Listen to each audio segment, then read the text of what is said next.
Episode 71। ये कैसा अनर्थ हो गया। जैसे ही मृत्यु पिशाच ने अपने ठंडी और भयावह आवाज में कुछ कहा, जिससे उसके शब्दों ने कमरे की हर चीज को मानो जकड़ लिया। उसकी आवाज में ऐसा कंपन था कि दीवारें भी कांप उठीं। अर्जुन, जो अभी तक अपने घुटनों पर था, अचानक ही कांपने लगा। उसकी रीढ़ की हड्डी में एक सिहरन दौड़ गई और उसके होश उड़ने लगे। मृत्यु पिशाच की आवाज में इतनी गहराई और भय था कि हर शब्द अर्जुन के भीतर तक गूंज रहा था, जैसे कोई भयानक सच उसकी आत्मा को चीरता हुआ बाहर आ रहा हो। उसने जो कुछ भी सुना, वह उसे भयभीत करने के लिए काफी था। यह एक चेतावनी थी, एक संकेत कि उसने जो दरवाजा खोला है, वह केवल विनाश और मृत्यु की ओर ले जाएगा। अर्जुन का पूरा शरीर थरथर कांपने लगा, जैसे किसी भयंकर तूफान ने उसे जकड़ लिया हो। उसकी आंखों में डर साफ झलक रहा था और उसकी सांसें तेज हो गई। मैं आजाद हो गया, अब शुरू होगी तबाही। मृत्यु पिशाच की भयंकर गर्जना ने वातावरण में ऐसा कंपन पैदा किया कि आसमान पर गहरे बादल तुरंत गरजने लगे, जैसे स्वयं प्रकृति भी उसकी शक्ति से भयभीत हो गई हो। उसकी आवाज इतनी गूंजदार थी कि जमीन तक हिल उठी और हवा में एक अजीब सी सनसनी फैल गई। मृत्यु पिशाच का रूप ऐसा था कि देखने भर से रूह कांप उठे। उसका शरीर विशाल और विकृत था, मानो वह किसी प्राचीन दानव की आत्मा को धारण किए हुए हो। उसकी त्वचा काले धुएं की तरह गहरी और दरारों से भरी हुई थी, जिनमें से नीली और लाल आग की लपटें कभी कभी बाहर झांकती थीं। उसकी आंखें, जो पीले और हरे रंग की मिश्रित भयंकर चमक में चमक रही थीं, इतनी तीव्र थीं कि उन्हें देखते ही अर्जुन का शरीर जैसे पत्थर का हो गया हो। मृत्यु पिशाच के चेहरे पर एक विकराल मुस्कान फैली हुई थी, जिसमें उसकी बड़े बड़े दांतों की पंक्तियां दिख रही थीं, जो किसी भी जीवित प्राणी को चीर कर रख सकती थीं। उसके हाथ, जिनमें बड़े बड़े नाखून थे, ऐसे थे जैसे वह किसी भी क्षण अर्जुन पर हमला करने के लिए तैयार हो। मृत्यु पिशाच के चारों ओर अंधकार का एक घना बादल घूम रहा था, जिससे उसकी उपस्थिति और भी डरावनी लग रही थी। उसके शरीर से निकलने वाली ऊर्जा इतनी भयानक थी कि उसने चारों ओर की हवा को ठंडा कर दिया था और वहां मौजूद हर चीज पर एक अजीब सी नमी और सड़ांध फैल गई थी।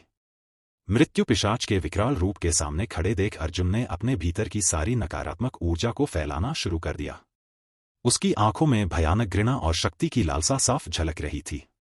हालांकि जितनी भी ताकत अर्जुन ने अपने भीतर से निकालने की कोशिश की, वह मृत्यु पिशाच की विशाल और भयानक शक्ति के सामने नगण्य साबित हो रही थी। अर्जुन ने अपनी काली ऊर्जा को हवा में फैलाते हुए और अधिक बल से चिल्लाया, मृत्यु पिशाच की जय हो। मैं यहाँ पिशाच राज, काल पिशाच के आदेश पर आया हूँ, आपको आजाद करने के लिए। वह अपने शब्दों के माध्यम से खुद को प्रस्तुत करने की कोशिश कर रहा था, लेकिन उसकी आवाज में छिपी हल्की कपक भी उसकी घबराहट को उजागर कर रही थी। इस नाचीज को नर पिशाच कहते हैं, अर्जुन ने घबराते हुए कहा, अपनी पहचान को घोषित करते हुए। उसकी नजरें मृत्यु पिशाच की भयानक आंखों से टकरा रही थीं, जो उसे गहरे से घूर रही थीं। वह अपने भीतर के डर को दबाने की कोशिश कर रहा था, लेकिन मौत की इस भयानक शक्ति के सामने उसकी आत्मा कांप उठी थी। मृत्यु पिशाच ने अर्जुन की बातों को सुनते ही एक भयानक और विकराल हंसी छोड़ी, जिससे आसमान में बिजली और गरजने लगी। उसकी भयानक हंसी ने जैसे चारों ओर की हवाओं को चीर दिया। जैसे ही अर्जुन अपने डर से उबरने की कोशिश कर रहा था, तभी वातावरण में एक और भयावह ऊर्जा का आभास हुआ। इस नई उपस्थिति ने वहां की पहले से ही भयावह स्थिति को और भी गहरा कर दिया। अर्जुन ने अपनी नजरें ऊपर उठाई और देखा कि एक और नकारात्मक शक्ति का आगमन हो चुका था। इस बार यह शक्ति इतनी प्रबल थी कि स्वयं मृत्यु पिशाच भी उसके सामने झुकने को मजबूर हो गया। काल पिशाच को मेरा प्रणाम, मृत्यु पिशाच ने गहरे सम्मान के साथ कहा, अपनी भयानक आंखें झुकाते हुए और अपने हाथ जोड़कर झुका। अर्जुन, जो अभी तक भय और घबराहट में था, को अचानक काल पिशाच को देख से थोड़ी राहत महसूस हुई। उसके सामने अब काल पिशाच, पिशाचों का महामहिम और महासम्राट, स्वयं प्रकट हो चुका था। अर्जुन की नजरें काल पिशाच की ओर उठी और उसके मन में आशा की एक किरण जगी कि शायद अब वह सुरक्षित हो सकता है। काल पिशाच की उपस्थिति ने पूरे माहौल को और भी भारी बना दिया था। उसकी आंखों में एक अनजानी गहराई और अंधकार था, जो सभी को अपनी ओर खींच रहा था। काल पिशाच ने मृत्यु पिशाच की ओर देखा और गहरी, गंभीर आवाज में कहा, मृत्यु पिशाच, अब समय आ चुका है कि तुम अपने प्राचीन सत्ता को पुनः संभालो। दुनिया को तुम्हारे भय और विनाश की आवश्यकता है। काल पिशाच के ये शब्द सुनकर अर्जुन की धड़कनें थोड़ी शांत हुईं। मृत्यु पिशाच ने काल पिशाच के आदेश को गंभीरता से सुना और उसके चेहरे पर एक क्रूर मुस्कान फैल गई। उसकी आंखों में एक नई चमक थी, जो यह दर्शा रही थी कि अब वह अपनी खोई हुई शक्ति और सत्ता को पुनः प्राप्त करने के लिए तैयार है। अचानक मंदिर के भीतर की घंटियां जोर जोर से बजने लगीं और उनके साथ ही शंख की ध्वनि भी गूंजने लगी। यह आवाज इतनी तीव्र और पवित्र थी कि मानो स्वयं देवी देवता किसी आसन संकट की चेतावनी दे रहे हों। इन दिव्य ध्वनियों ने वहां के अंधकार और भयावहता को चीरते हुए एक नया माहौल बना दिया था। काल पिशाच ने अपनी गहरी, खौफनाक आंखें उठाईं और चारों ओर की स्थिति का जायजा लिया। उसके चेहरे पर एक चिंताजनक भाव उभर आया, इंसान आ चुके हैं। उसने गंभीरता से कहा, उसकी आवाज में एक अदृश्य खतरे का आभास था, यहां से चलो, अब समय नहीं है। मृत्यु पिशाच और अर्जुन ने बिना कोई समय गवाए काल पिशाच की बात मानी। जैसे ही काल पिशाच ने अपने हाथ को हल्का सा उठाया, वहां की हवा में एक तीव्र सन्नाटा फैल गया। तीनों पिशाच शक्तियां हवा में लहराते हुए धीरे धीरे अदृश्य हो गईं, मानो वहां कुछ हुआ ही न हो। उनकी उपस्थिति का कोई निशान नहीं बचा और वातावरण फिर से शांति और रहस्य में डूब गया। मंदिर की घंटियां और शंख की आवाजें धीरे धीरे मंद पड़ गईं, लेकिन उनके बजने की अनुगूंज अब भी हवा में तैर रही थी। इसी के साथ उस काली, भयावह रात का अंत हुआ और एक नई सुबह की शुरुआत हो गई। गर्मी के इस मौसम में सूरज के पहले किरणों के साथ ही दिन की तपिश ने अपने आगोश में लेना शुरू कर दिया। वातावरण में घुली भयावहता अब कहीं छिप चुकी थी, लेकिन गर्म हवाओं में अब भी रात की भयानक घटनाओं की गूंज सुनाई दे रही थी। ऐसा लगता था जैसे यह नई सुबह किसी नए संघर्ष की दस्तक देने वाली है। हर चीज धधक रही थी, मानो धरती ने खुद को फिर से जीवित करने के लिए अपनी पूरी शक्ति को झोंक दिया हो। वर्धमान जमीन पर बेसुध हो गिरा हुआ था। जब उसने सूरज की तपिश और अपने फोन की घंटी सुनी तो वह गहरी नींद से जाग उठा। उसकी आंखें धीरे धीरे खुलीं और उसने पाया कि वह अब भी अपने पुश्तैनी किले के पीछे बेहोश पड़ा हुआ था। रात की गहन साधना के प्रभाव ने उसे बुरी तरह थका दिया था। उसकी आंखों में थकान साफ दिखाई दे रही थी, मानो वह किसी अदृश्य बोझ तले दबा हुआ हो। उसके कपड़े अस्तव्यस्त हो चुके थे, मिट्टी और धूल से सने हुए, जैसे वह किसी अज्ञात युद्ध के मैदान से लौटा हो। उसका शरीर दर्द से कराह रहा था, लेकिन उसके भीतर एक अजीब सी शांति भी थी, मानो उसने किसी भयानक सच्चाई का सामना किया हो। वर्धमान ने अपनी धुंधली आंखों से चारों ओर नजर दौड़ाई और फोन की लगातार बजती घंटी के स्रोत को तलाशने लगा। धीरे धीरे उसे एहसास हुआ कि यह आवाज उसकी पोटली से आ रही थी। उसने थके हुए हाथों से पोटली को खींचकर पास लाया और उसमें से फोन निकाला। स्क्रीन पर झिलमिलाती रोशनी में उसने देखा कि आदेश का कॉल आ रहा था। उसके चेहरे पर हल्की सी चिंता की लहर दौड़ गई, क्योंकि वह जानता था कि इस कॉल का महत्व साधारण नहीं हो सकता। उसने गहरी सांस ली, खुद को थोड़ा संभाला और कॉल रिसीव करने के लिए बटन पर उंगली रख दी। जैसे ही वर्धमान ने फोन उठाया, दूसरी ओर से आदेश की गंभीर और उत्सुक आवाज सुनाई दी। वर्धमान, मैं काली नागिन के विष का तोड़ लेकर आ गया हूं। हो सके तो आप तुरंत सेंट्रल हॉस्पिटल पहुंच जाएं। आदेश के शब्दों में चिंता और तत्परता झलक रही थी। वर्धमान ने एक गहरी सांस ली, उसकी आंखों में थकान के बावजूद एक दृढ़ संकल्प उभर आया। उसने बिना कोई और सवाल किए बस एकटक कहा, ठीक है। फोन कटते ही वर्धमान ने गहरी सांस ली और खुद को संभालने की कोशिश की। उसकी थकी हुई आंखों में अभी भी रात की साधना का असर झलक रहा था, लेकिन आदेश की बातों ने उसके अंदर एक नई ऊर्जा भर दी थी। उसने अपने अस्तव्यस्त कपड़ों को ठीक किया और धीरे धीरे लेकिन दृढ़ कदमों से सेंट्रल हॉस्पिटल की ओर चलने लगा। हर कदम के साथ उसकी थकान और पीड़ा महसूस होती थी, लेकिन उसकी आंखों में एक संकल्प था जो उसे आगे बढ़ा रहा था। मंदिर की पवित्र भूमि से निकलते हुए उसने अपने अंदर की सारी शक्ति को इकट्ठा किया और रास्ते पर तेजी से बढ़ने लगा, क्योंकि वह जानता था कि इस समय का एक एक पल कितना कीमती है। वहीं दूसरी ओर ईशा रणावत हवेली में चिंतित और बेचैन बैठी थी। हवेली के कमरे में गहरी खामोशी छाई हुई थी, जिसे उसकी बेचैनी और चिंता ने और भी घना कर दिया था। क्या तुम इस मामले में पूरी तरह से श्योर हो? रेखा ने ईशा की ओर देखते हुए पूछा। उसकी आवाज में चिंता और संदेह का मिश्रण था। पता नहीं, ईशा ने हल्की आवाज में उत्तर दिया। उसकी आंखों में चिंता और उलझन झलक रही थी। मुझे समझ नहीं आता, अर्जुन आखिर चाहता क्या है? उसके पास तो उसकी अपनी गर्लफ्रेंड है, फिर वो तुझसे शादी क्यों करना चाहता है? रेखा की आवाज में गुस्सा और फ्रस्ट्रेशन था। मुझे भी नहीं पता, ईशा ने बेमन से जवाब दिया। उसकी आवाज में थकावट और असहायता थी।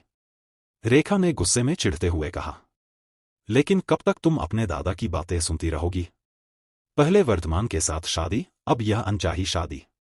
तुम्हें देख ऐसा लगता है कि तुम हमेशा दूसरों के फैसले की चपेट में ही रहोगी। रेखा की बातें ईशा के दिल को चीर रही थीं, वो चाहकर भी कुछ कर पा रहा था। असल में आज कपूर परिवार ईशा से मिलने के लिए रणावत हवेली आ रहा था। यह एक महत्वपूर्ण दिन था, लेकिन ईशा को इस रिश्ते के बारे में संदेह था। फिर भी अपने दादा और घर के बड़े बुजुर्गों के सामने उसे अपनी असहमति को दबाना पड़ा। ईशा, जो कि आज भारत की एक बिजनेस टाइकून और एक सफल साधक है, ने कभी भी अपनी जिंदगी को स्वतंत्रता से जीने की कोशिश नहीं की थी। उसकी हर एक जिंदगी का निर्णय उसके परिवार के बड़े बुजुर्ग ही लेते आए थे। ईशा के दिल की आवाज कभी भी खुलकर घरवालों से नहीं कह पाई, क्योंकि उसे हमेशा परिवार की इच्छाओं और परंपराओं को प्राथमिकता देनी पड़ी थी। इस सब के बीच रेखा ही एकमात्र थी जो ईशा की भावनाओं और दर्द को पूरी तरह से समझती थी। रेखा ने हमेशा ईशा के दिल की गहराई को छूने की कोशिश की और उसे सांत्वना देने की कोशिश की, लेकिन रेखा के पास भी ईशा की परेशानियों का हल नहीं था। वहीं एक शांत और अंधेरे कमरे के भीतर एक व्यक्ति गहरे ध्यान और साधना में मग्न था। कमरे का माहौल पूरी तरह से शांत और एकाग्र था, जिसमें केवल मंद रोशनी ही कमरे को हल्की आभा दे रही थी। उसके चारों ओर एक अदृश्य लेकिन स्पष्ट सकारात्मक ऊर्जा का प्रवाह महसूस हो रहा था। जैसे ही वह साधना में गहराई से खोया हुआ था, उसकी इर्द-गिर्द की हवा में एक दिव्य और शांतिपूर्ण कंपन का अनुभव हो रहा था। कमरे में हर चीज, जैसे कि जड़ी बूटियां, प्राचीन वस्तुएं और तंत्र मंत्र की चिट्ठियां, एक सौम्य और सकारात्मक ऊर्जा का संचार कर रही थी। यह ऊर्जा उसकी साधना को समर्थन दे रही थी, जैसे वह किसी गहन रहस्यमय और पवित्र प्रक्रिया के बीच हो। उसकी साधना के प्रभाव से कमरे का वातावरण खुद को एक विशेष और दिव्य आभा में ढाल चुका था, मानो पूरी कमरे को एक अदृश्य और दिव्य शक्ति द्वारा पोषित किया जा रहा हो। अचानक उस गहन ध्यान की स्थिति से बाहर आते हुए व्यक्ति की आंखें विस्मय और चिंता से खुल गईं। उसकी आंखों में एक गहरी घबराहट और आशंका का संकेत था। वह बेताबी से अपनी सांसों को थामते हुए, जैसे ही उसने आंखें खोलीं, कमरे की शांति को तोड़ते हुए उसकी आवाज में एक तीव्र चिंता और संशय की लहर महसूस की जा सकती थी। ये कैसा अनर्थ हो गया? कौन से अनर्थ के बात कर रहा था वो आदमी? कौन है ये आदमी? क्या करेगी ईशा? क्या वो सच में अर्जुन के साथ एक अनचाहे रिश्ते के साथ बंध जाएगी? क्या होगा जब वर्धमान को इस रिश्ते के बारे में पता चलेगा? क्या होगा जब मृत्यु पिशाच अपने सत्ते में वापस जाएगा? अब कौन सा नया संकट आने वाला है? एपिसोड 72, रुद्र का शक बदला असलियत में। ये कैसा अनर्थ हो गया? ये शब्द उसके होंठों से फूटे, मानो उसके पूरे अस्तित्व को हिला देने वाली एक घातक सच्चाई का खुलासा हुआ हो। उसकी आवाज में एक अनजाना डर और त्रासदी का संकेत था, जैसे उसके सामने एक भयानक संकट का खुलासा हुआ हो, जिसका प्रभाव पूरी स्थिति पर पड़ रहा हो। कमरे की सकारात्मक ऊर्जा के बीच में उसकी ये उत्तेजित आवाज अचानक ही एक बड़े बदलाव या संकट की ओर इशारा कर रही थी, जिसने उसे बुरी तरह से झकझोर दिया था। साधना की गहन स्थिति से बाहर आते ही वह व्यक्ति एक तीव्र उथल-पुथल में घिर गया था। जैसे ही उसने ध्यान की अवस्था से बाहर कदम रखा, उसकी हरकतें एक जादुई खिंचाव का संकेत दे रही थी। वह हवा में लहराते हुए एक अदृश्य शक्ति द्वारा खींचे जाने की तरह तेजी से कमरे से बाहर निकलने लगा। उसकी गति इतनी तीव्र और अनियंत्रित थी कि ऐसा प्रतीत हो रहा था जैसे वह एक शक्तिशाली वायु प्रवाह के द्वारा उड़ा जा रहा हो। हर कदम पर उसकी इर्द-गिर्द की सकारात्मक ऊर्जा और तंत्र की परतें जैसे चिढ़ाकर उसके भागने के मार्ग को रेखांकित कर रही थी। उसकी आंखों में चिंता और निस्सहायता की चमक थी, और उसकी चाल में एक अजीब सी अपील और अस्थिरता का संकेत था, जैसे वह किसी आपातकालीन स्थिति में त्वरित निर्णय लेने की कोशिश कर रहा हो। थोड़ी ही देर में वह व्यक्ति मेहंदीपुर के पुराने और पौराणिक बालाजी मंदिर के सामने खड़ा था। यह स्थान एक महत्वपूर्ण धार्मिक केंद्र था, जहां भक्तगण सुबह की पूजा अर्चना के लिए मंदिर की ओर श्रद्धा भाव से बढ़ रहे थे। मंदिर का प्रांगण धार्मिक आस्था और ऊर्जा से भरा हुआ था। भक्तगण, जो विभिन्न धार्मिक वस्त्रों में सज्जित थे, एक सामूहिक तन्मयता के साथ मंदिर की ओर बढ़ रहे थे। उनके चेहरे पर भक्ति का तेज और आशा की चमक थी। मंदिर की ओर जाता हर भक्त उस दिव्य स्थल की ओर अपने अपने श्रद्धा भाव को लेकर बढ़ रहा था, जैसे वे इस प्राचीन स्थल से कुछ अत्यंत महत्वपूर्ण प्राप्त करने की आशा रखते हों। वह अनजाना व्यक्ति जैसे ही भक्तों की भीड़ के बीच कदम रखता है, उसकी उपस्थिति उनके बीच बेतहाशा अजीब और असामान्य प्रतीत होती है। वह शांति और श्रद्धा की इस भीड़ में एक अंधेरी छाया की तरह चलता है, बिना किसी की नजरें चुराए, जैसे वह इस पवित्र स्थल के लिए एक अपरिचित आगंतुक हो। भक्त अपने धार्मिक अनुष्ठानों में व्यस्त हैं, लेकिन उस व्यक्ति की उपस्थिति कुछ रहस्यमय सी है, जो उनकी ध्यान और समर्पण की धारा को एक पल के लिए बाधित कर देती है। वह अपनी गहरी नजरों से चारों ओर देखता है, जैसे किसी महत्वपूर्ण खोज में हो। उसकी चाल में एक अजीब सी ठंडक और संकल्प है, जो उसकी आमद को और भी विचित्र बना देती है।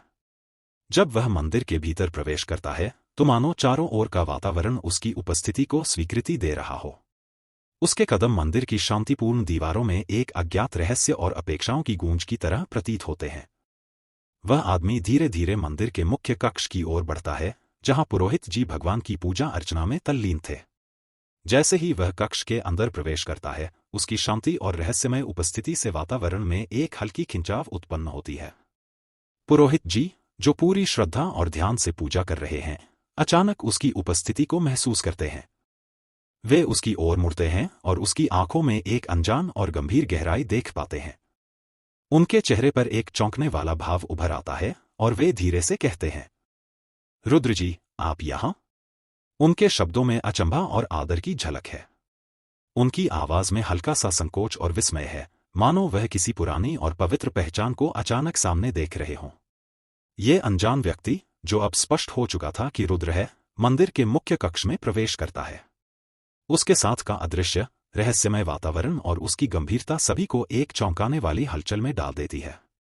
रुद्र अपनी दिव्य उपस्थिति और ठंडे स्वर में पंडितों को आदेश देता है, मुझे कुछ जांच करनी है। कृपया आप लोग बाहर जाएं।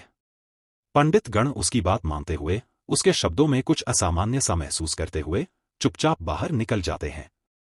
जैसे ही वे कक्ष के बाहर होते हैं, रुद्र एक नायाब मंत्र का उच्चारण करता है।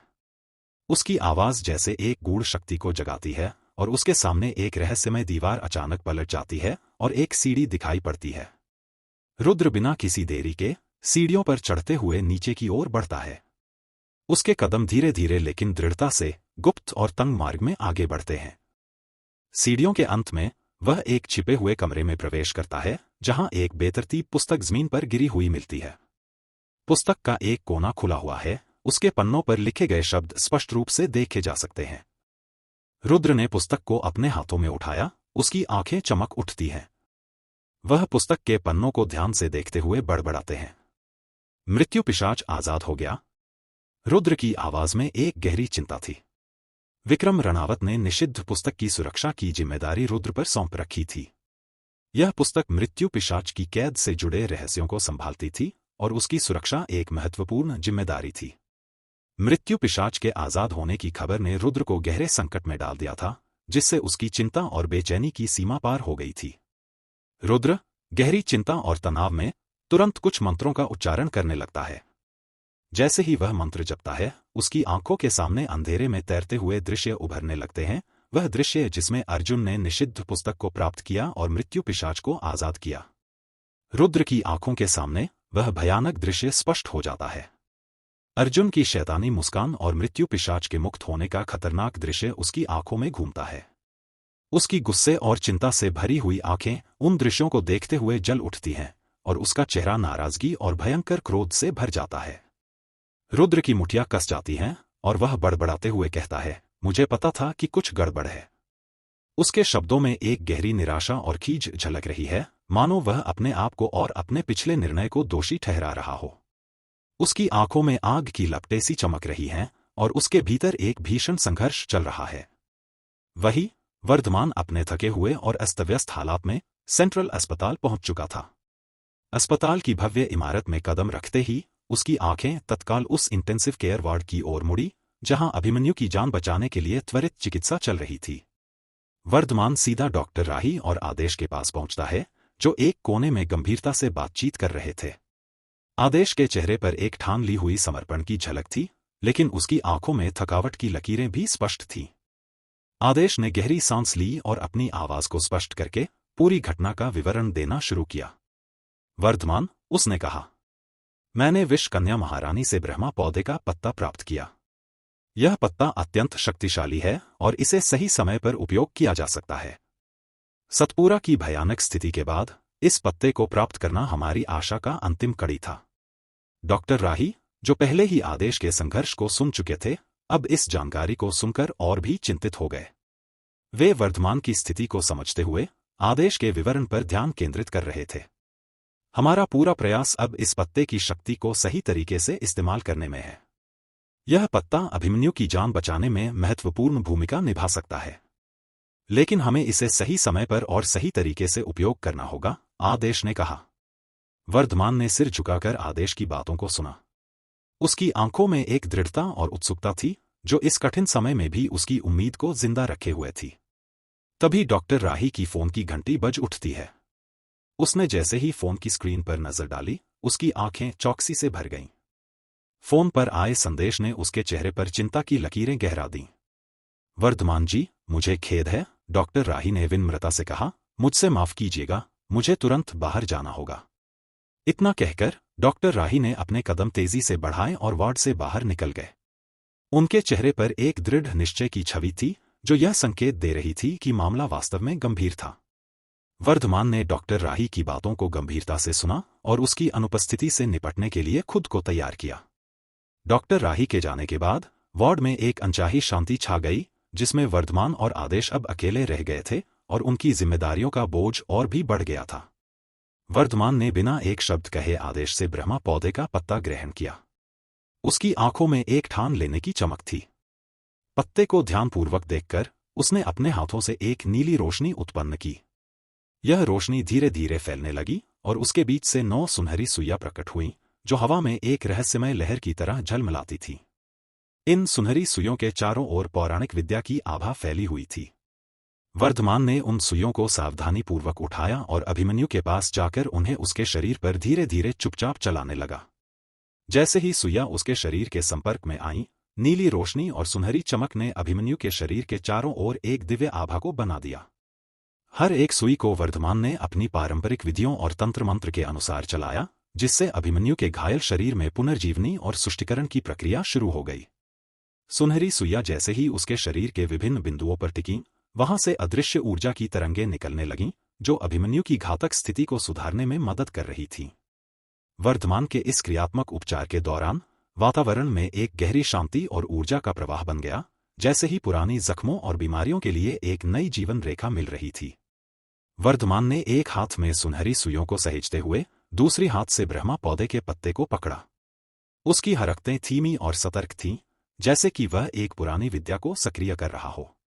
उसने ध्यानपूर्वक अभिमन्यु के शरीर पर सुइयों की तीक्ष्ण नोक से चिह्नित बिंदुओं पर छुआ, जिससे हर बार एक हल्की नीली रोशनी निकलती थी। दूसरे हाथ से वर्धमान ने ब्रह्मा पौधे के पत्ते को अभिमन्यु के शरीर के विषग्रस्त हिस्सों पर हल्के से लगाया। जैसे ही पत्ता छूता, उसकी हरी भरी और ताजगी भरी हरियाली उस स्थान पर फैल जाती, एक शीतलता का एहसास कराते हुए।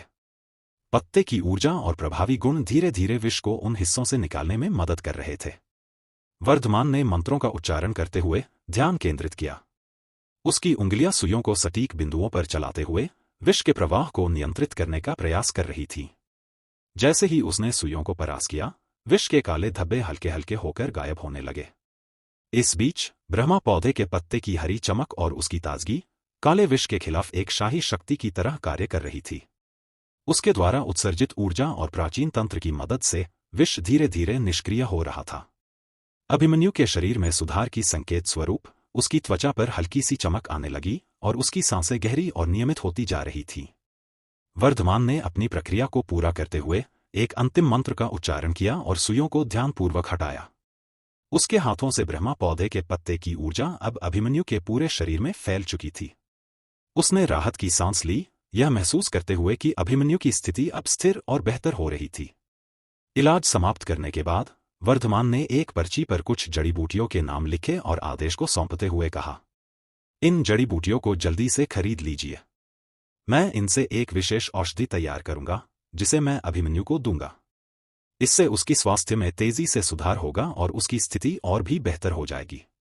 आदेश ने पर्ची को ध्यान से पढ़ा और सिर हिलाते हुए स्वीकार किया। समझ गया, वर्धमान जी। मैं तुरंत इन जड़ी बूटियों की व्यवस्था करता हूं।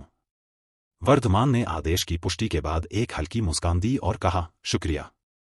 अब मैं चलता हूं, मुझे कुछ महत्वपूर्ण काम निपटाने हैं। वर्धमान ने एक अंतिम बार अभिमन्यु की ओर देखा, जिनकी हालत अब स्थिर और बेहतर लग रही थी। उसके चेहरे पर एक संतोषजनक भाव था, यह संकेत देते हुए कि उसने अपनी पूरी कोशिश की है। वर्धमान ने धीरे धीरे कदम बढ़ाए और अस्पताल के वार्ड से बाहर निकलने लगा। जैसे ही वह बाहर आया, उसने एक गहरी सांस ली और अस्पताल के परिसर से बाहर कदम रखा। उसी समय रणावत हवेली के बाहर एक काले रंग की मर्सिडीज बेंज कार धीरे धीरे रुकती है। कार के दरवाजे खुलते हैं और उसके अंदर से अर्जुन निकलता है। उसकी चाल में एक विचित्र आत्मविश्वास और उसकी आंखों में एक शैतानी मुस्कान छुपी हुई है, जो उसके इरादों की गहराई को बयां कर रही है। क्यों आया अर्जुन रणावत हवेली? क्या होगा आगे? अब क्या नया चाल चलने वाला है अर्जुन? क्या सच में ईशा और अर्जुन का रिश्ता पक्का हो जाएगा? कहाँ जाने के लिए निकल वर्धमान? कौन सा जरूरी काम है वर्धमान को? अचानक से किसकी कॉल आ गई थी जिस वजह से डॉक्टर राही को इमरजेंसी के साथ निकलना पड़ा?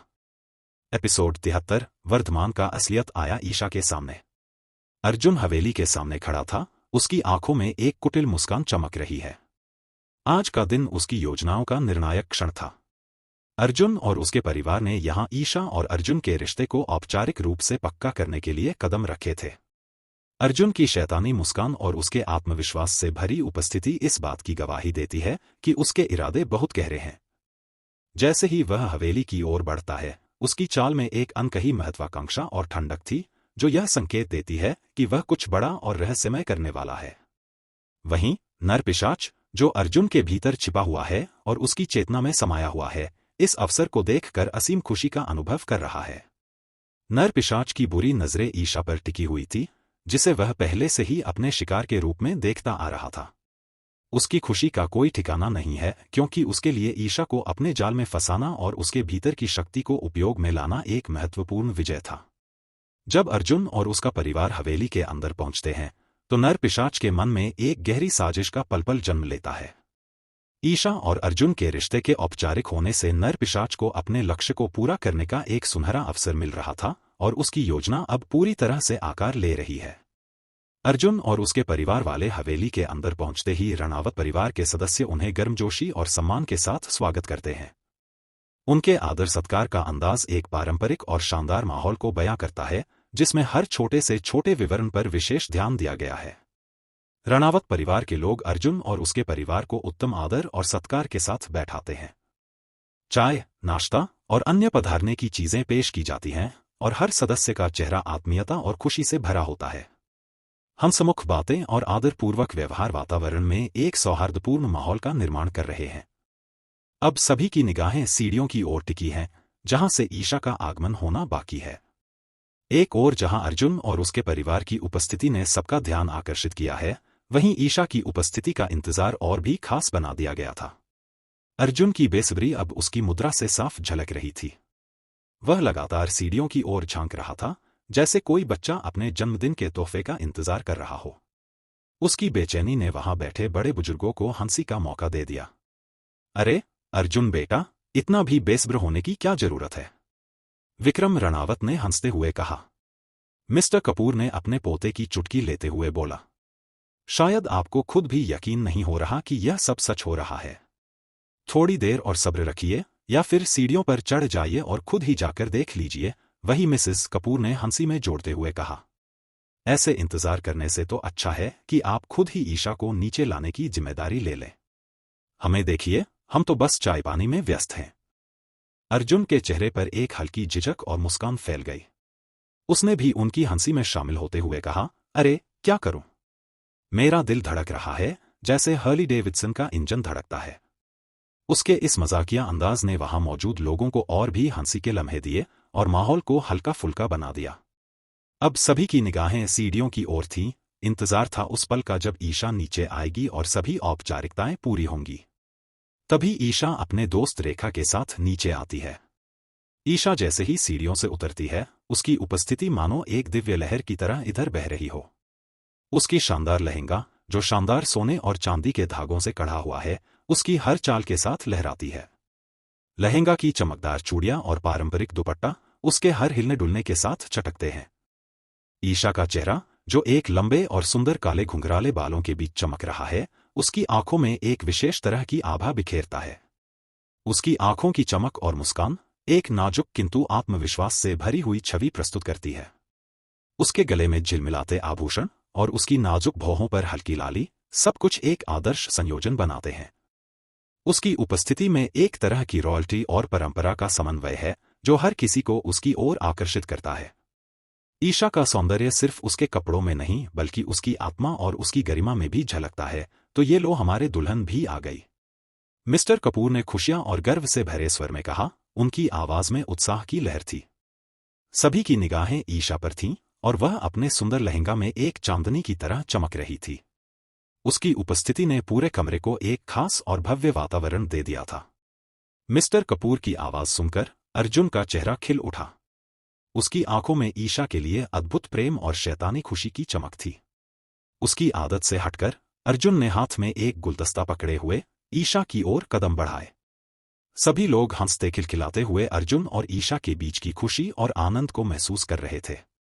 ईशा और अर्जुन के परिवार के लोग एक दूसरे को बधाई देते हुए इस पल को खास और यादगार बना रहे थे। अर्जुन की बेपरवाह हरकतों ने ईशा को भीतर से झकझोर दिया। उसने कभी सोचा भी नहीं था कि अर्जुन का व्यवहार इतना बेहुदा और असंवेदनशील हो सकता है। जब अर्जुन ने झुककर ग्रीट किया और वधू की तरह आदर जताने की कोशिश की तो ईशा की आंखों में गुस्से और अविश्वास की लहर दौड़ गई। अर्जुन की हरकतें उसकी आंखों में एक काली धुंध की तरह छा गईं। ईशा ने गुस्से और तिरस्कार से भरे हुए दिल से अर्जुन की ओर देखा और उसका चेहरा नफरत और ठंडक से भरा हुआ था। अर्जुन की इस बेवकूफ़ी ने उसे एक बार फिर से समझा दिया कि इस रिश्ते में उसकी भावनाओं की कोई कद्र नहीं है। हॉल में हंसी मजाक और उत्साह का माहौल छाया हुआ था, जैसे अर्जुन और ईशा के रिश्ते की आधिकारिक घोषणा की तैयारी चल रही हो। सभी लोग इस खुशी के मौके को मनाने में व्यस्त थे। तभी अचानक दरवाजा खुलता है और वर्धमान अंदर प्रवेश करता है। उसकी आस्तीन के ऊपर गंदगी और धूल के निशान थे और उसका चेहरा थका हुआ और चिंतित था। वर्धमान की उपस्थिति ने हॉल में एक अजीब सी शांति छा दी। मिस्टर कपूर ने चौंकते हुए पूछा, ये कौन है? विक्रम रणावत की आंखें गुस्से और आश्चर्य से फटी की फटी रह गईं। उन्होंने वर्धमान को पहचान लिया और उसकी हालत देखकर उनका गुस्सा और भी बढ़ गया। लेकिन इससे पहले कि रणावत परिवार कोई प्रतिक्रिया दे पाता, ईशा के पिता आनंद राज ने तुरंत स्थिति को संभालते हुए कहा, यह वर्धमान है, मेरे दामाद और ईशा का पति। उनकी बात सुनकर हॉल में एक नई हलचल मच गई। सभी लोग अब वर्धमान की ओर देखने लगे, उसकी हालत और स्थिति के बारे में अटकलें लगाने लगे। अर्जुन की खुशी की लहर अचानक ठंडी हो गई और उसने विस्मय और असहमति से वर्धमान की ओर देखा। आनंद राज ने हॉल में वर्धमान को देखा तो उनके चेहरे पर एक अजीब सी मुस्कान फैल गई, जैसे उन्हें कोई गहरा रहस्य पता चल गया हो। उन्होंने एक पल के लिए स्थिति की गंभीरता को समझा और फैसला किया कि यही सही मौका है जिससे वह ईशा के और अर्जुन के रिश्ते को तोड़ सकते हैं। उनकी योजना यह थी कि वर्धमान की उपस्थिति को एक अवसर के रूप में उपयोग किया जाए। उन्होंने सोचा कि यह मौका उनके लिए ईशा के रिश्ते को एक उचित बहाना देने का है जो वह पहले से ही स्वीकार नहीं कर रहे थे। जब आनंद राज ने वर्धमान की स्थिति और उसकी थकी हुई हालत देखी तो वह पूरी तरह से समझ गए कि यह एक संकेत हो सकता है। उनका मन ही मन खुशी से भर गया, क्योंकि इस स्थिति को वह ईशा और अर्जुन के रिश्ते को खत्म करने के लिए एक स्वर्णिम अवसर मान रहे थे। जब ईशा ने अपने पिता के मुंह से उनके शब्द, तो उसे एक गहरा झटका लगा। उसकी आंखों में गुस्सा और हैरानी का मिश्रण साफ दिखाई दे रहा था। उसने अब तक मान लिया था कि उसके दादाजी ने उसे सच बोला था कि उसके और वर्धमान के बीच डिवोर्स हुआ है, और अब उसे यह महसूस हो रहा था कि उसने एक झूठे आधार पर अपनी जिंदगी की दिशा बदल दी थी। उसकी मनस्थिति एक तूफान की तरह उथल-पुथल में थी, जिसमें नफरत, भ्रम और निराशा का सागर उमड़ रहा था। वर्धमान, जिसे वह केवल एक परिचित के रूप में जानती थी, अब अचानक उसकी पति के रूप में सामने आ गया था। ईशा की आंखों में गुस्सा और असंतोष स्पष्ट था, क्योंकि उसे पता चला कि उसके दादाजी ने जानबूझकर उसे धोखा दिया था और सच को छुपाया था। उसने यह भी महसूस किया कि उसे बिना पूरी जानकारी के और अपने दिल की सुनवाई किए एक ऐसा निर्णय लेने के लिए मजबूर किया गया था जो अब पूरी तरह से उलट गया था। उसकी गहरी चिंता और गुस्से ने उसे भीतर से झकझोर दिया था। उसे यह समझ नहीं आ रहा था कि उसने कैसे और क्यों इस स्थिति को स्वीकार किया, और अब जब सच सामने आया तो उसे अपने ही दादा द्वारा किए गए झूठ के बारे में जानकर घोर आश्चर्य और दुख हुआ। ईशा की आंखों में तीव्र भावनाओं की लहरें थीं। उसकी दिल की धड़कनें तेज हो गई थीं और वह पूरी तरह से असमंजस में थी कि अब उसे क्या करना चाहिए। उसके लिए यह स्थिति एक आंतरिक द्वंद्व की तरह थी, जिसमें एक ओर उसके दादा की झूठी बातें थीं और दूसरी ओर वर्धमान के साथ उसका अनजाना संबंध। उसकी हृदय की गहराई से आ रही भावनाएं अब सामने आ रही थी। जैसे ही रेखा ने वर्धमान की असलियत के बारे में जाना, उसे एक गहरा कपूर ने चौंकते हुए पूछा, ये कौन है? विक्रम रणावत की आंखें गुस्से और आश्चर्य से फटी की फटी रह गईं। उन्होंने वर्धमान को पहचान लिया और उसकी हालत देखकर उनका गुस्सा और भी बढ़ गया। लेकिन इससे पहले कि रणावत परिवार कोई प्रतिक्रिया दे पाता, ईशा के पिता आनंद राज ने तुरंत स्थिति को संभालते हुए कहा, यह वर्धमान है, मेरे दामाद और ईशा का पति। उनकी बात सुनकर हॉल में एक नई हलचल मच गई। सभी लोग अब वर्धमान की ओर देखने लगे, उसकी हालत और स्थिति के बारे में अटकलें लगाने लगे। अर्जुन की खुशी की लहर अचानक ठंडी हो गई और उसने विस्मय और असहमति से वर्धमान की ओर देखा। आनंद राज ने हॉल में वर्धमान को देखा तो उनके चेहरे पर एक अजीब सी मुस्कान फैल गई, जैसे उन्हें कोई गहरा रहस्य पता चल गया हो।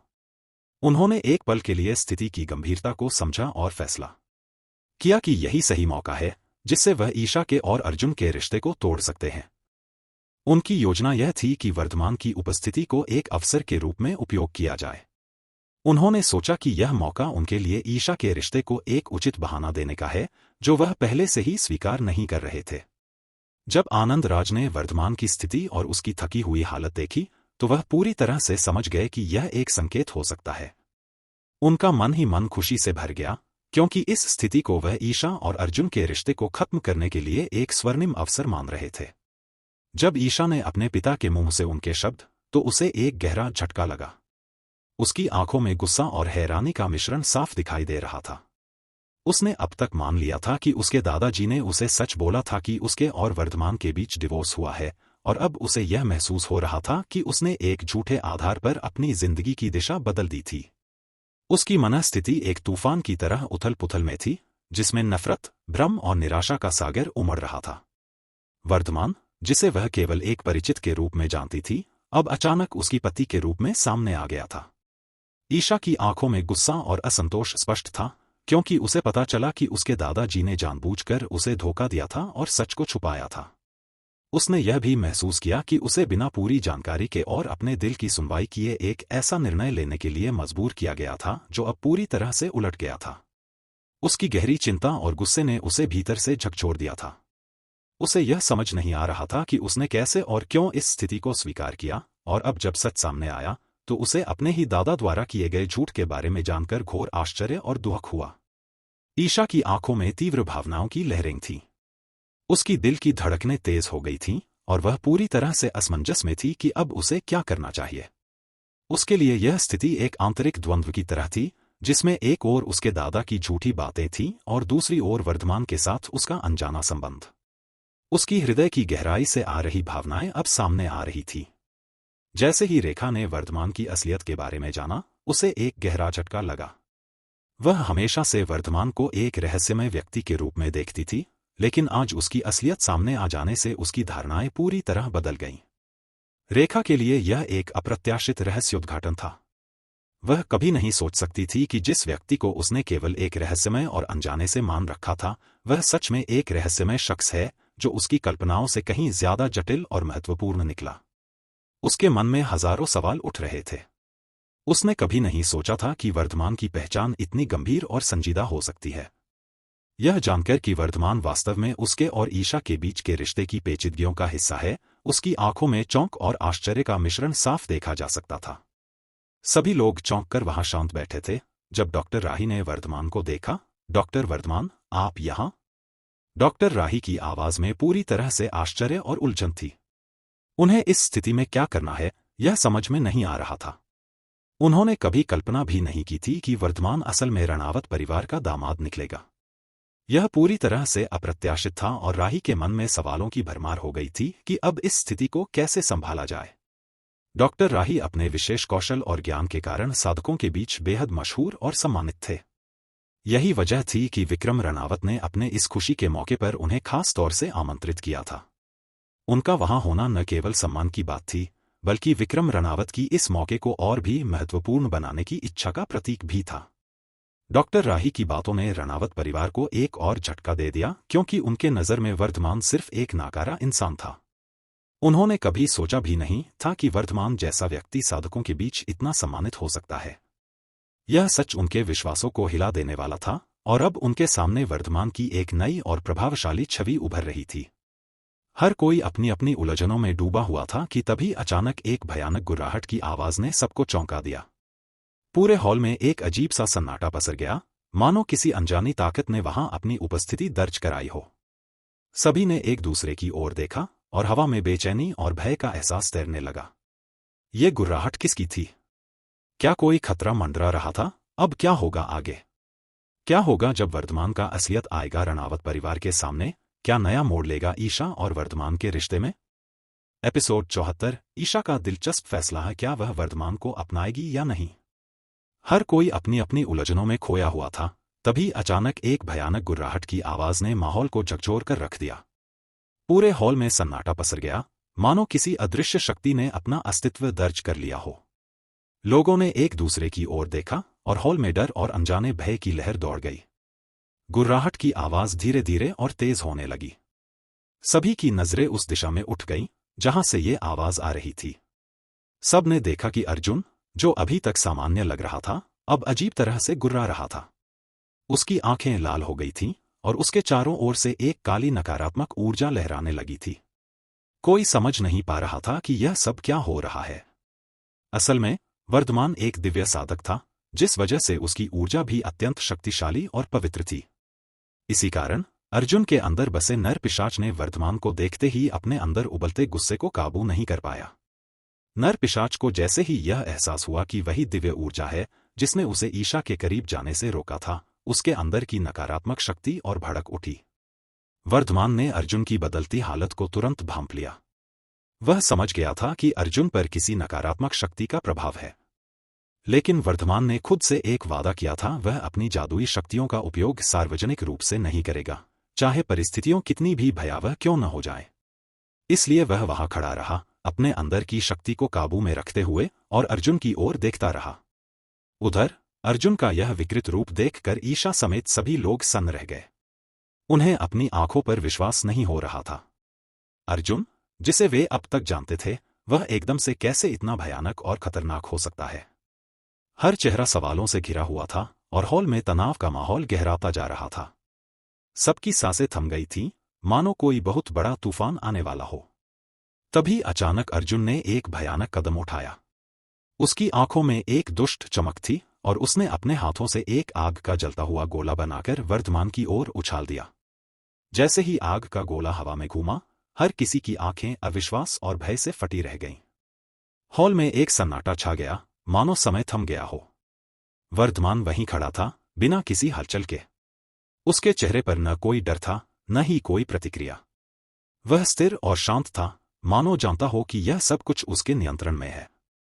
आग का गोला तेजी से उसकी ओर बढ़ रहा था और हर किसी की सांसें अटकी हुई थी।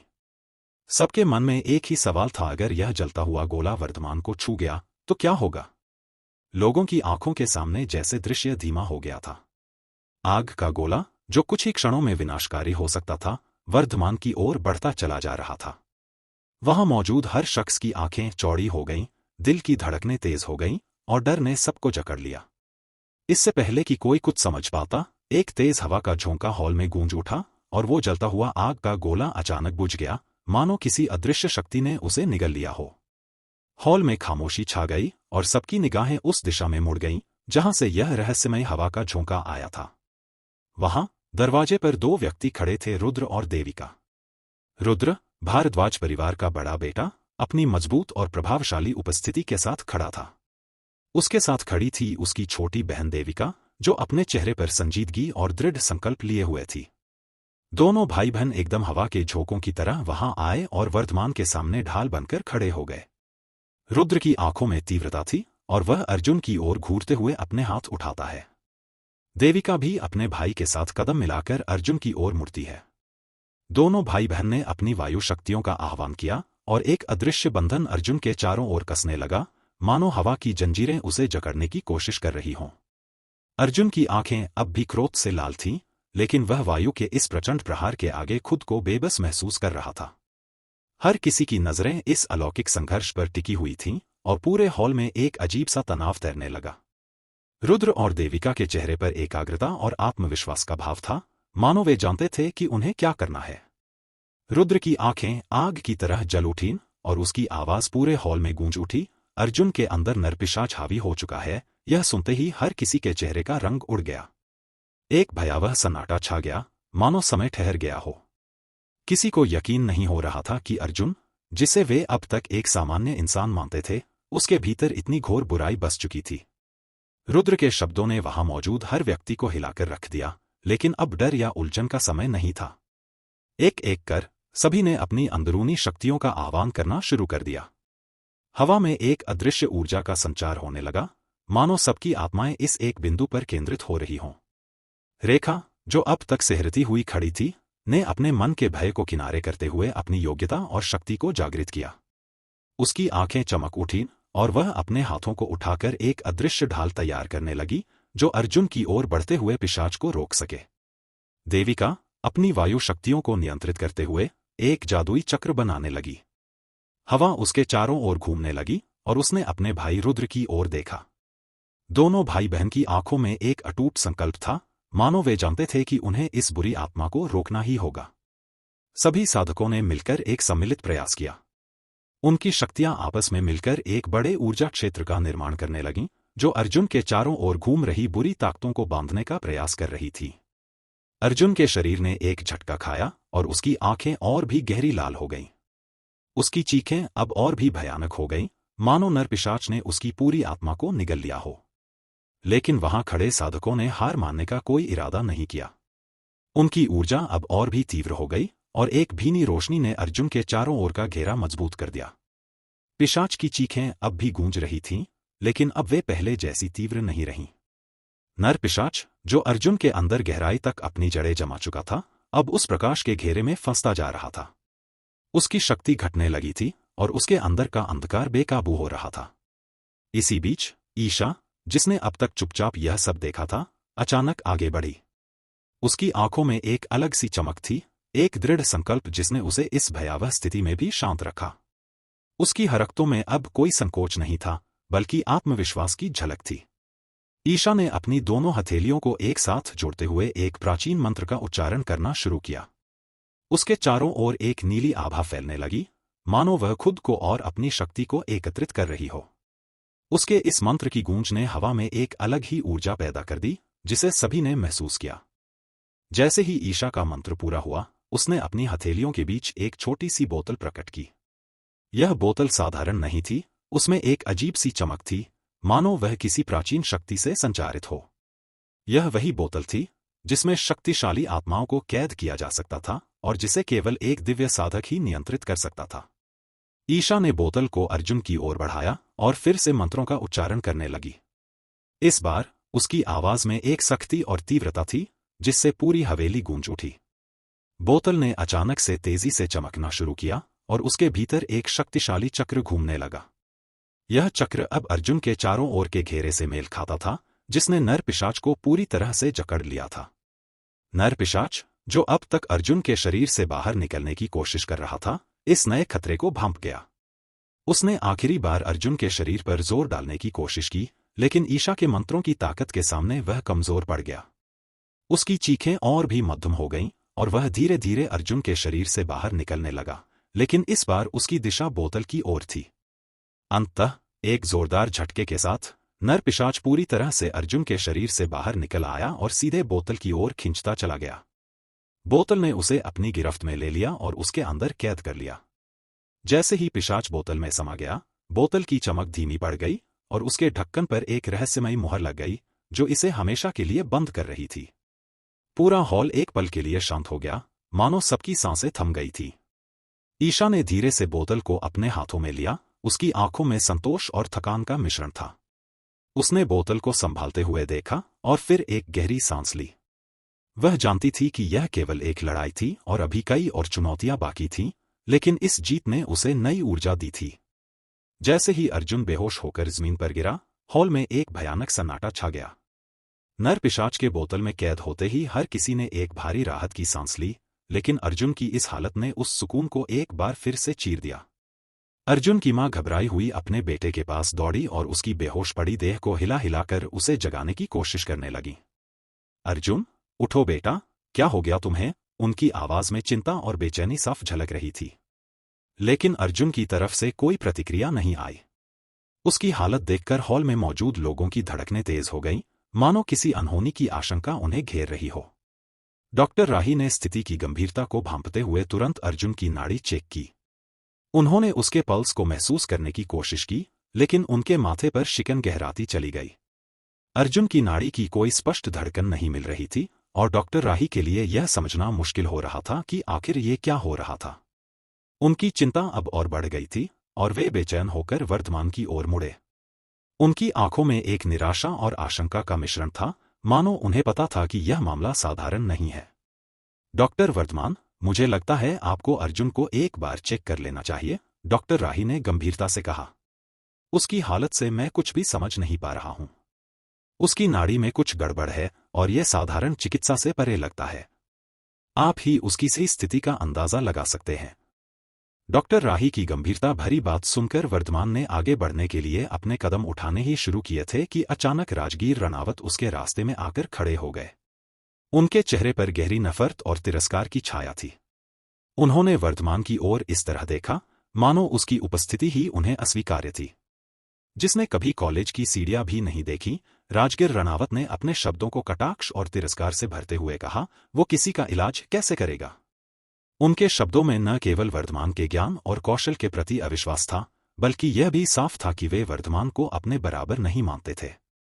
उनके लिए वर्धमान सिर्फ एक नकारा दामाद था, जिसने रणावत परिवार के नाम पर सिर्फ धब्बा ही लगाया था। विक्रम रणावत, जो अब तक चुपचाप इस सारे नाटक को देख रहे थे, ने भी एक गहरी सांस ली और धीरे धीरे अपने बेटे की ओर देखा। राजगीर ठीक कह रहा है, उन्होंने अपने भारी स्वर में कहा। वर्धमान, तुम्हारे पास इस तरह के मसलों को संभालने की काबिलियत नहीं है। एक अज्ञानी व्यक्ति, जो न तो पढ़ाई लिखाई में और न ही व्यवसाय में कुछ कर पाया, वो किसी की जान कैसे बचा सकता है। वर्धमान के लिए ये शब्द किसी तलवार की धार से भी अधिक चुभन भरे थे। विक्रम और राजगीर रणावत की उपेक्षा और तिरस्कार ने उसे सार्वजनिक रूप से अपमानित कर दिया था। हॉल में बैठे अन्य लोग भी उनकी बातों पर सहमति में सिर हिला रहे थे, और वर्धमान के प्रति उनकी नजरों में अब भी संदेह और तिरस्कार था। ये शब्द वर्धमान के दिल में गहराई से उतरते गए, लेकिन उसकी आंखों में एक ठंडी शांति और दृढ़ता भी झलक रही थी।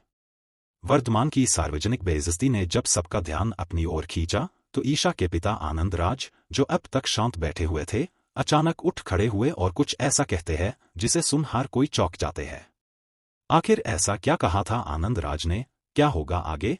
क्या सच में वर्धमान करेगा अर्जुन का इलाज? क्या वर्धमान का चिकित्सा कौशल अब आएगा सबके सामने? क्या ईशा अब वर्धमान की असलियत जान के उसे अपने पति के रूप में अपना पाएगी? एपिसोड 75, अर्जुन की चेतना अंधकार से उजाले की यात्रा। वर्धमान की सार्वजनिक बेइज्जती ने जब सबका ध्यान उसकी ओर खींचा, तो ईशा के पिता आनंद राज, जो अब तक चुपचाप बैठे थे, अचानक उठ खड़े हुए। उनके चेहरे पर गंभीरता का एक अजीब सा भाव उभर आया, और उनकी आंखों में एक सख्त चमक थी। वे धीरे धीरे आगे बढ़े, मानो हॉल के हर कोने में उनकी उपस्थिति की गूंज फैल गई हो। जब उन्होंने बोलना शुरू किया, तो उनकी गहरी आवाज ने पूरे हॉल को ठिठका दिया। बस बहुत हो चुका, आनंद राज ने दृढ़ता से कहा। उनकी आवाज में ऐसी ताकत और ठहराव था, जो वहां मौजूद हर शख्स को चौंकाने के लिए काफी थी। उनकी बात सुनते ही सबकी निगाहें उनकी ओर मुड़ गईं। आनंद राज ने वर्धमान की ओर देखा, फिर अपनी आंखें राजगीर रणावत पर टिका दीं। अगर अर्जुन की जान वर्धमान ही बचा सकता है, उन्होंने कहा, तो इसमें बुराई क्या है? और राजगीर, तुम तो फिलहाल चुप ही रहो। आनंद राज के ये शब्द सुनकर हॉल में सन्नाटा छा गया। उनके समर्थन ने न सिर्फ वर्धमान, बल्कि वहां मौजूद सभी को चौंका दिया था। किसी को भी ये उम्मीद नहीं थी कि आनंद राज, जो अक्सर अपनी बातों में कड़ाई दिखाते थे, वर्धमान के पक्ष में बोलेंगे। वहीं अपने बड़े भाई को वर्धमान का समर्थन करते देख राजगीर रणावत गुस्से से तिलमिला उठे। उनके चेहरे पर क्रोध की लहरें साफ दिखाई देने लगीं, और उनकी मुट्ठियां गुस्से में भिंच गईं। यह उनके लिए एक अप्रत्याशित और अपमानजनक क्षण था। घर के बाकी लोग भी स्तब्ध थे। किसी ने सोचा भी नहीं था कि आनंद राज वर्धमान के पक्ष में खड़े हो जाएंगे। सभी के बीच एक अजीब सा तनाव फैल गया था, मानो हवा में कुछ बदल गया हो। वर्धमान, जो अब तक शांत खड़ा था, अपने ससुर के इस अप्रत्याशित समर्थन से मन ही मन हैरान था। हॉल में उपस्थित सभी लोग अब सिर्फ आनंद राज और राजगीर रणावत की ओर देख रहे थे। अपने ससुर आनंद राज की सहमति सुनकर वर्धमान बिना किसी देरी के अर्जुन की नब्ज जांचने के लिए आगे बढ़ा। उसके चेहरे पर कोई भाव नहीं थे, लेकिन उसके हर कदम में एक निश्चितता थी। वर्धमान ने धीरे से अर्जुन की कलाई पकड़ी और उसकी नाड़ी टटोली। कुछ पल के बाद उसने अपनी जेब से एक छोटी सी डायरी निकाली, जिसमें उसने कुछ जल्दी ही नोट करने लगा। उसकी आंखों में गहरी सोच की लकीरें थीं, जैसे कि वह किसी गहरे रहस्य को सुलझा रहा हो। डायरी के पन्नों में उसने कुछ महत्वपूर्ण औषधियों और प्रक्रियाओं के बारे में लिखा। फिर उसने वह पन्ना फाड़कर डॉक्टर राही की ओर बढ़ाया। वर्धमान का यह कदम देखकर सभी को समझ आ गया कि उसकी साधारण दिखने वाली डायरी कितनी महत्वपूर्ण थी। डॉक्टर राही ने पन्ना ध्यान से लिया और वर्धमान की ओर देखकर सिर हिलाया, मानो वह उसकी सोच की पुष्टि कर रहे हों। मैं अभी ले आता हूँ, आप जल्दी से ट्रीटमेंट शुरू कीजिए डॉक्टर वर्धमान। डॉक्टर राही ने वर्धमान को महत्वपूर्ण निर्देश दिए और तुरंत ही बाहर की ओर चल पड़े, यह तय करते हुए कि जरूरी दवाएं और औषधियों तुरंत लाई जाए। उनके जाते ही वर्धमान ने एक झटके से अर्जुन को अपने मजबूत कंधे पर उठाया। अर्जुन की बेहोशी ने उसे कमजोर और असहाय बना दिया था, लेकिन वर्धमान की दृढ़ता और आत्मविश्वास ने उसकी स्थिति को संभालने का जिम्मा लिया। वर्धमान ने अर्जुन को धीरे धीरे उठाकर अपने कमरे की ओर ले जाना शुरू किया। अर्जुन का शरीर वर्धमान के कंधे पर निर्बल और लापरवाह था, लेकिन वर्धमान की हर कदम में एक स्पष्ट उद्देश्य था। उसने कमरे का दरवाजा खोला और अर्जुन को सावधानीपूर्वक एक बिस्तर पर लिटा दिया। वहीं हॉल में बाकी लोग उलझनों और घबराहट के बीच खड़े थे। आनंद राज की ओर से वर्धमान को समर्थन मिल चुका था, लेकिन बाकी सभी की स्थिति परिदृश्य को समझने के लिए संघर्ष कर रही थी। ईशा, जो पूरे घटनाक्रम को आश्चर्य और चिंता के साथ देख रही थी, उसकी आंखों में भ्रम और गुस्सा साफ तौर पर झलक रहा था। उसकी दुनिया पल भर में उलट-पुलट हो चुकी थी। वर्धमान की दृढ़ता और उसकी रहस्यमय क्षमता ने ईशा को पूरी तरह से भ्रमित कर दिया था। वह अपने दिल की धड़कन को सुनने की कोशिश कर रही थी, लेकिन हर कोई उसके जीवन में अप्रत्याशित घटनाओं का सामना कर रहा था। अर्जुन को एक कमरे में ले जाते हुए वर्धमान की ठोस चाल और उसके आत्मनियंत्रण ने सभी को चौंका दिया। ईशा के मन में सिर्फ यही सवाल था, क्या यह सब वास्तव में हो रहा है और उसके जीवन में आगे क्या होने वाला है। ईशा अपने दिल की धड़कनों के बीच उलझन में खोई हुई थी कि तभी रेखा उसके पास आई। उसकी आंखों में पूरी तरह से चौंक और परेशानी साफ दिख रही थी। रेखा ने एक हिचकिचाहट के साथ कहा, यार ईशा, तुम्हारा पति ही तो मेरा नया क्लाइंट है, जीडी का मालिक। यह सब क्या हो रहा है? रेखा की आवाज में एक आश्चर्यजनक हताशा थी। उसकी आंखें इस तथ्य को समझने में पूरी तरह से विफल हो रही थीं।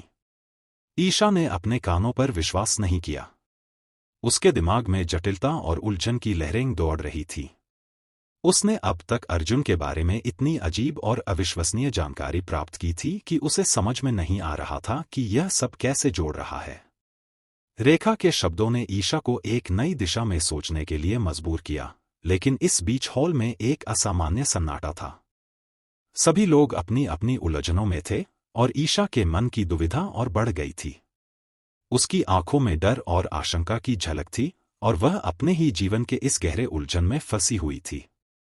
इसी दौरान वर्धमान ने अर्जुन को अपने कमरे में ले जाकर उसे आरामदायक स्थिति में रखा और इलाज शुरू किया। हॉल में उपस्थित लोग अब भी इस असामान्य स्थिति को समझने की कोशिश कर रहे थे और ईशा अपने जीवन के सबसे बड़े संकट में फंसी हुई थी। उसे समझ में नहीं आ रहा था कि उसकी जिंदगी किस मोड़ पर पहुंच चुकी है और उसके आसपास की दुनिया किस तरह से बदल रही है। ईशा और बाकी लोग अपनी उलझनों में खोए हुए थे कि अचानक डॉक्टर राही तेजी से कदम बढ़ाते हुए हॉल में आए। उनके हाथ में एक पोटली थी जो किसी महत्वपूर्ण औषधि या सामग्री से भरी हुई लग रही थी। उनकी त्वरित और व्यग्र मुद्रा ने सबका ध्यान खींचा।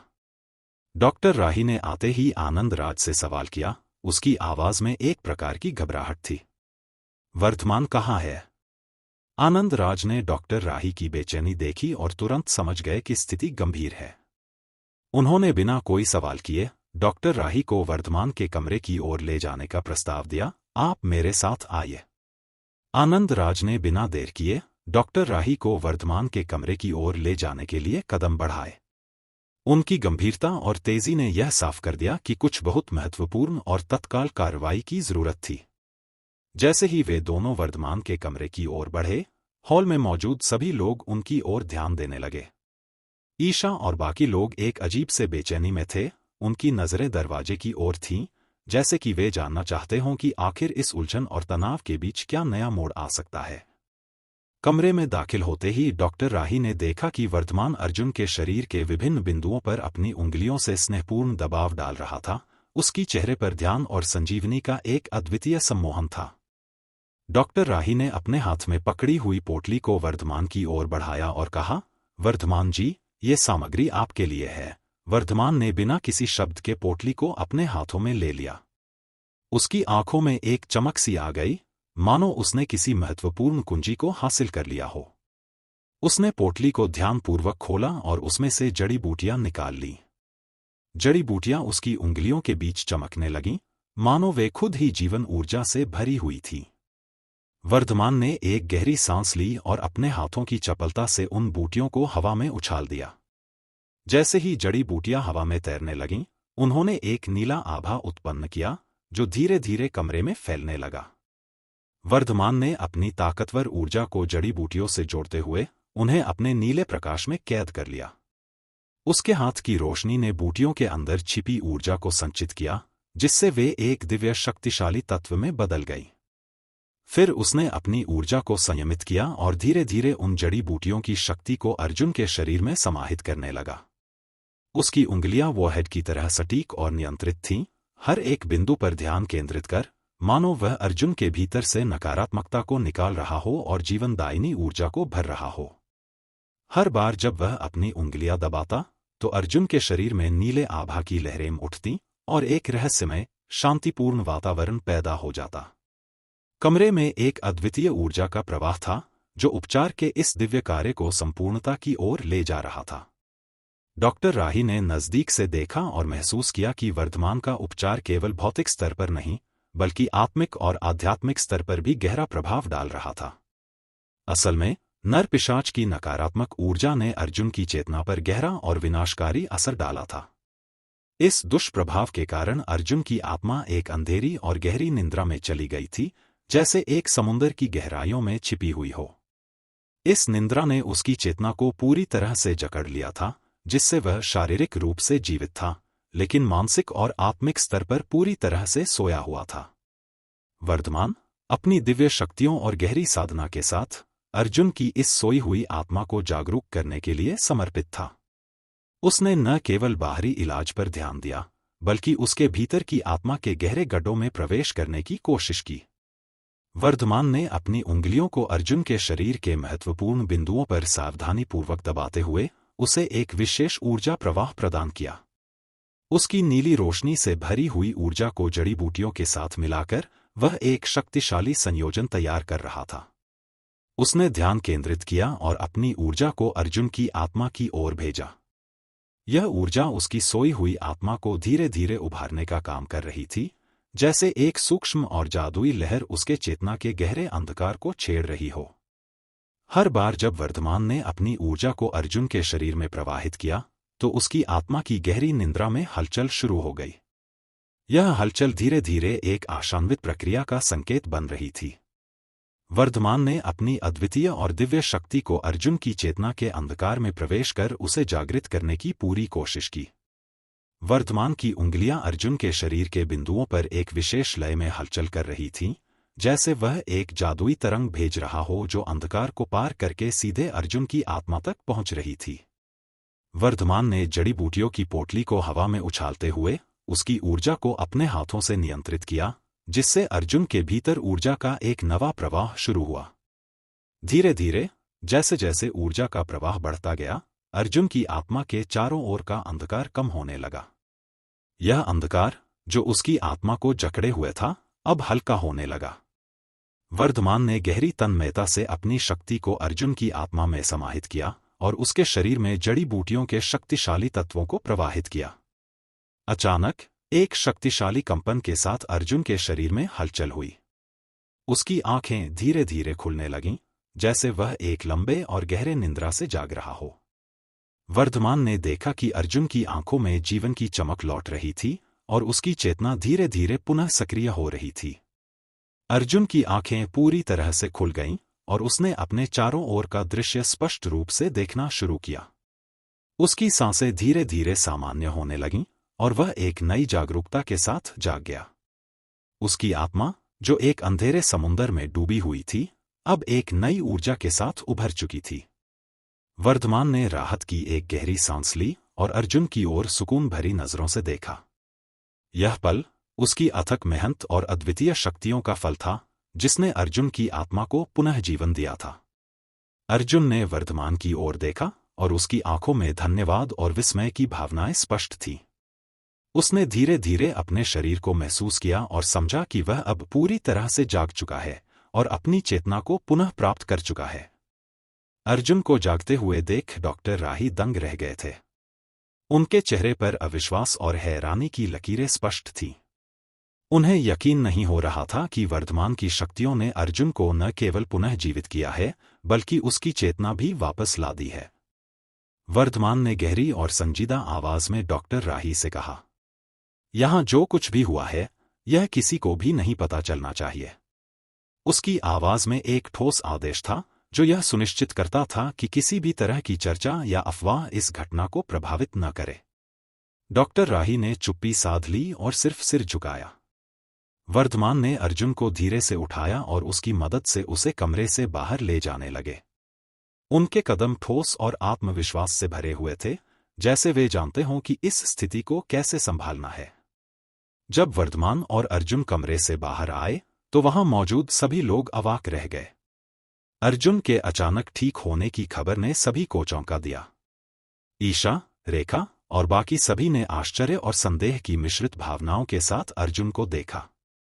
ईशा की आंखें झिलमिला उठीं और उसके चेहरे पर चिंता और राहत का मिश्रण साफ था। उसने अर्जुन की ओर देखा, जो अब पूरी तरह से होश में था और खुद को संभाल रहा था।